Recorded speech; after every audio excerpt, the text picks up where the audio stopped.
Halo teman-teman, kami dari kelompok 2. Sebelum mulai, kenalan dulu yuk. Saya Nazli, saya Nurrahma, Dan saya Alia.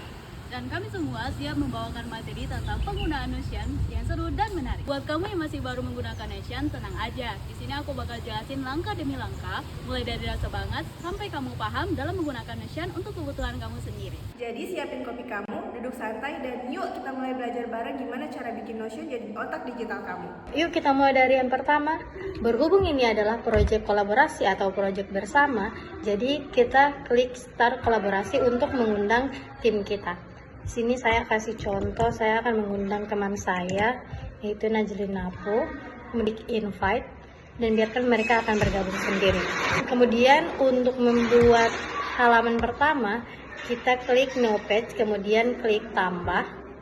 Nah, di sini kita bisa tambahkan icon dan juga bisa untuk menambahkan judul. Contoh, saya akan membuat judul OSIS. Di sini kita bisa menambahkan icon seperti contoh, ketika ingin pakai quote, klik slice, kemudian tinggal diketik saja putus asa. Kemudian kalau ingin mengetik teks seperti biasa, tinggal diketik saja contoh, ayo masuk OSIS. Sebelah sini ada yang menggunakan nomor. Cara buatnya yaitu klik saja di bagian tambah, kemudian kita cari yang numbered list, contoh tuh siswa, kemudian KTP dan sebagainya. Ketika teman-teman ingin menambahkan emoji, diklik saja emoji. Kemudian ketika sudah selesai, saya melihat bahwa gimana sih cara membuat seperti ini. Caranya yaitu kita akan buat halaman baru, diklik gini saja, kemudian di bagian sini tinggal diklik add a page. Kemudian ulangi langkah yang tadi yaitu add icon. Di sini kan kita akan membuat database test atau list database. Seperti yang sebelumnya, ketika teman-teman ingin menambahkan icon, teman-teman bisa menambahkan icon di sini atau emoji. Kita pilih saja. Kemudian kita akan membuat halaman baru lagi. Di sini ada analisis dan desain. Diklik lagi, tambah, kemudian icon, saja icon apa yang kita mau, kemudian diberi judul analisis desain dan analisis. Seperti yang sebelum-sebelumnya, jika teman-teman ingin membuat teks bisa langsung diketik di sini saja. Kemudian kita akan membuat juga halaman untuk dokumentasi.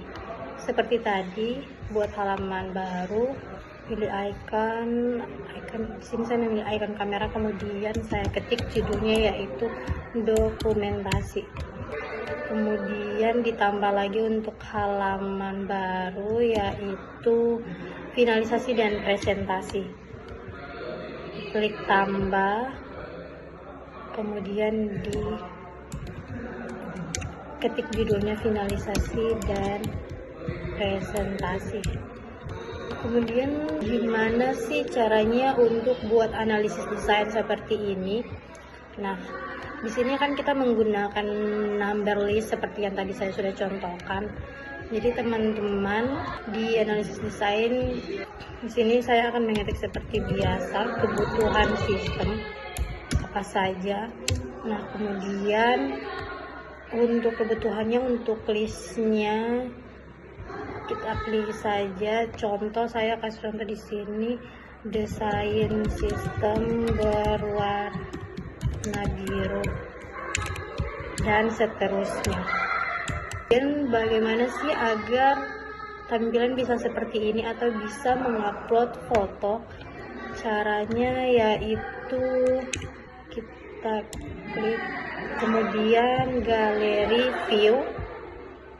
Nah, kemudian di sini tinggal kita tambahkan new page. Dikasih nama contoh, di sini kita mau mengupload RAB. Nah, habis itu kita klik yang press enter, kemudian diklik tambah, habis itu kita pilih image atau foto. Nah, di sini teman-teman bisa mengupload foto. Contoh, saya kasih contoh upload file, yaitu kita klik saja foto yang ingin diambil. Nah, jadi teman-teman di sini teman-teman bisa fotonya ini bisa kalian perkecil. Dan juga jika teman-teman merasa ada bagian yang ingin dipotong atau di-crop, kalian bisa juga untuk potong seperti ini. Kemudian jangan lupa untuk di-save.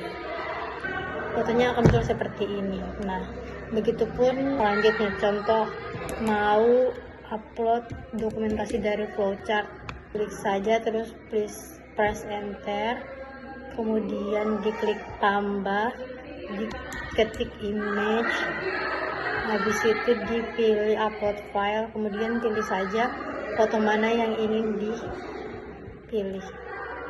Oke, untuk selanjutnya untuk pembuatan database, dokumentasi, dan finalisasi akan dijelaskan oleh rekan-rekan saya. Oke teman-teman, selanjutnya kita akan masuk ke bagian database. Pertama kita dapat menambahkan icon,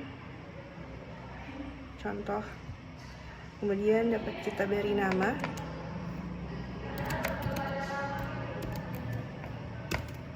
database. Nah, selanjutnya di sini kita dapat menambahkan properti terlebih dahulu. Pertama, klik person, ganti sebagai assign, yang berarti kita akan memilih siapa saja yang akan melakukan tugas dari setiap tas di sini. Selanjutnya kita tambahkan untuk deadline.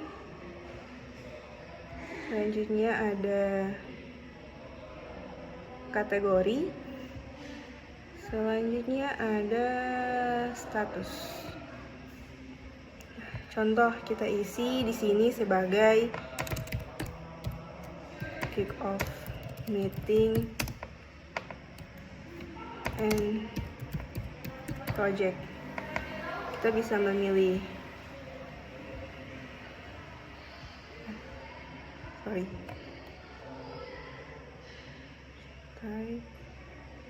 person. Kita bisa memilih anggota yang sudah terinvite di dalam project ini, contoh atau ini. Selanjutnya kita dapat memilih deadline.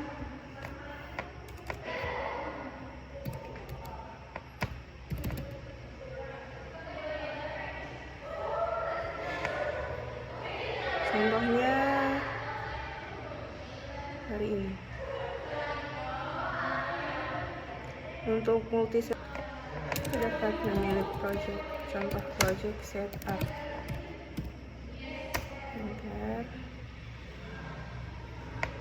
Kemudian untuk priority level, karena ini merupakan sesuatu yang penting, akan kita masukkan sebagai high.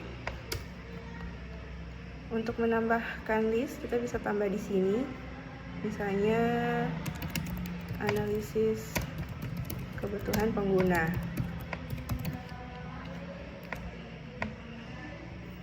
Kita pilih orang. Untuk deadline, misalnya kita ingin buat dari tanggal sekian ke tanggal sekian, kita bisa aktifkan end date. Misalnya dari tanggal 12 sampai tanggal 15. Nah, ini kita bisa masukkan sebagai requirement analysis.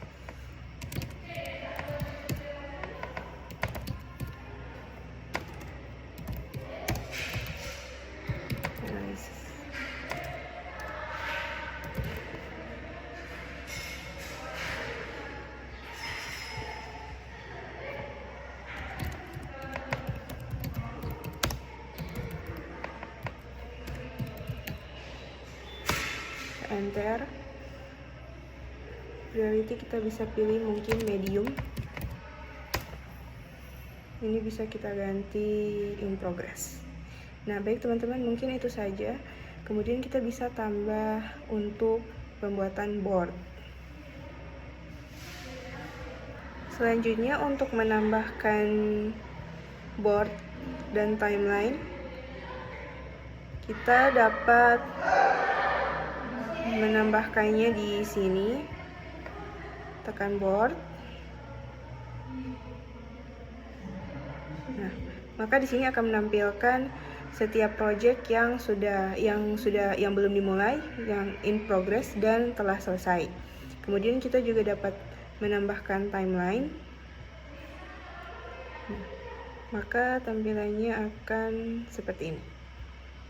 Baiklah, mungkin itu saja penjelasan dari saya. Selanjutnya akan dipaparkan oleh rekan saya. Baik, selanjutnya pada bagian ini saya dokumentasi dari EASIS Project. Nah, pada bagian dokumentasi ini dia berisi tentang tempat pencatatan perkembangan kegiatan tim secara mingguan, mulai dari tahap perencanaan hingga finalisasi sistem. Nah, pembuatan dalam penyusunan dokumentasi ini kita memanfaatkan berbagai fitur Notion, yaitu yang terdiri dari to-do list, yang dimana to-do list ini berfungsi untuk mengelompokkan dan menyembunyikan data agar dia lebih terstruktur dan rapi untuk menghindari dari kalimat yang terlalu panjang. Nah, misalnya ini kita mau pilih minggu pertama untuk melihat detail informasinya. Jadi kita tinggal kliknya pada drop down to-do list-nya, yang dimana terdapat detail informasinya, terdapat status checklist-nya, yang dimana itu dikatakan semua tahapan minggu pertama itu all done sampai minggu ketiga. Nah, untuk minggu keempat dan minggu keenam itu kita menggunakan emoji time karena masih dalam tahap perkembangannya atau tahap proses menuju finalisasinya. Nah, kemudian kita juga menggunakan fitur Notion divider itu sebagai pembatas atau pembatas antara spasi antara minggu yang pertama dan minggu kedua. Nah, bagaimana sih cara menggunakannya? Itu teman-teman bisa pilih salah satu halamannya, tuliskan dulu untuk halamannya itu akan seperti apa, itu dokumentasi. Kemudian kita klik yang menu tambah. Nah, menu tambah,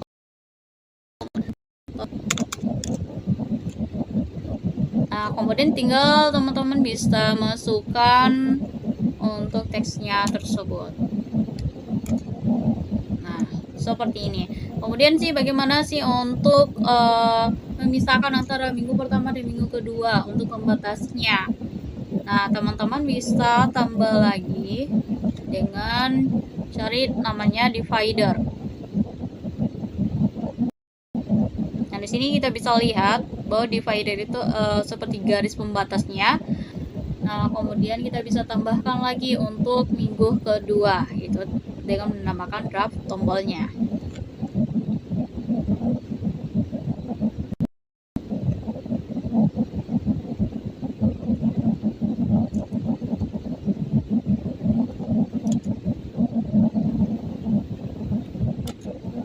Nah, seperti ini. Kemudian jika teman-teman ingin menghapus dari salah satu draftnya, itu teman-teman bisa klik ini, kemudian kita klik hapus. Mungkin itu saja dari saya.